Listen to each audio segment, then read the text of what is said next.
What would you do if the woman who became the object of your utter adoration simultaneously turned out to be the main reason for the collapse of your entire life? For young student Jay, it all began with a daring fantasy, a beautiful teacher, a secluded setting, and an irresistible, forbidden attraction. He was blinded, unaware that this wasn't sudden love, but a skillfully laid trap.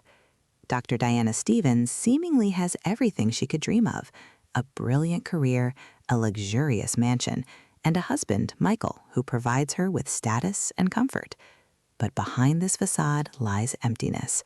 Her life is too predictable and boring, and Diana craves not just stability, she craves power, control, and thrills. It is at this moment that she chooses Jay, young, naive, and the perfect puppet in her grand game. Things take a serious turn when Jay is hired to work on Diana's yacht. What begins as light flirtation and casual conversation quickly escalates into intense tension and an inevitable intimacy. One quiet day on deck, the game goes too far, and for Jay, the line between reality and fantasy blurs forever. He finds himself caught up in emotions he never thought possible, but Diana has already calculated every move. For her, this young man is not a partner, but a tool for achieving financial independence. She reveals to her husband, Michael, the truth about the impending inheritance from his wealthy elderly relatives, Lillian and Letty. Diana doesn't want to wait for things to unfold. She needs millions immediately.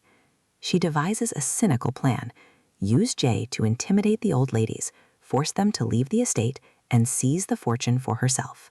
Michael hesitates at first, torn between morality and greed, but Diana's iron will prevails.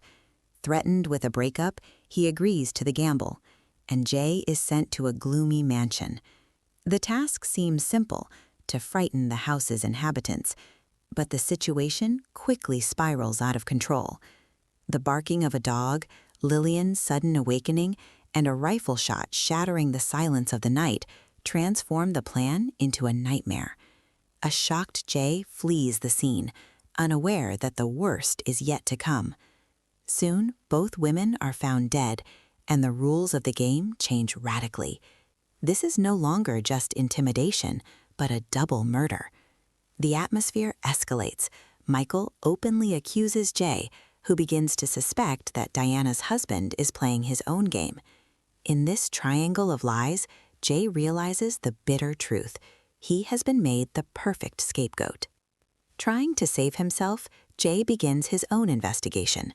While searching the area, he stumbles upon clues that don't fit the official story: suspicious footprints, hidden objects, and strange medical documents from Europe. It becomes clear that the whole thing is a carefully planned setup. However, when he presents the evidence to Diana, she remains icy calm. Masterfully manipulating the boy's emotions, she shifts all suspicion onto Michael, luring Jay back into her arms.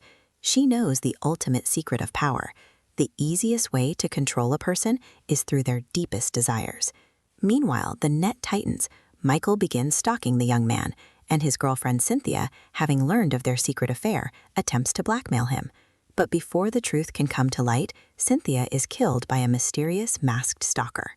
Fear becomes palpable as it becomes clear that someone is methodically eliminating all witnesses. Secrets are revealed one by one. The gardener George, who knows far more than the staff is allowed to, and Michael, who secretly pays him large sums. Mutual mistrust reaches a peak when Michael accuses Diana of infidelity, and their marriage is completely destroyed. All the participants in this drama, Jay, Diana, and Michael, find themselves on opposite sides of the fence. In a moment of despair, Jay once again turns to Diana for refuge, and she gives him what he wants: the illusion of safety and love. They try to escape, and for a moment it seems as if all might end well. Jay confesses his deep feelings, but Diana's heart remains cold. She only awaits the finale, which comes when Michael catches up with them, gun in hand, ready for extreme measures. The denouement is shocking and bloody. At the crucial moment, a masked killer appears and kills Michael. When the mask is finally removed, Martin is revealed, a man with a tragic and broken destiny. He is revealed to be Lillian and George's illegitimate son, terminally ill, and returned only to reclaim what he considered his birthright. George planned to use his son to seize the inheritance, but Martin, realizing he's been used his entire life, flies into a rage. In this madness, he eliminates everyone in his path, including those close to Jay. In a final struggle between life and death, Jay fires the fatal shot, ending Martin's life. The final plot twist strikes at the heart. Martin was actually Jay's close friend and neighbor. The truth is buried, and Diana, the sole heir to a vast fortune, gains absolute freedom. She visits Jay one last time, offering him to share her new life of luxury. And Jay, broken and tamed, accepts the offer, forever remaining in her shadow.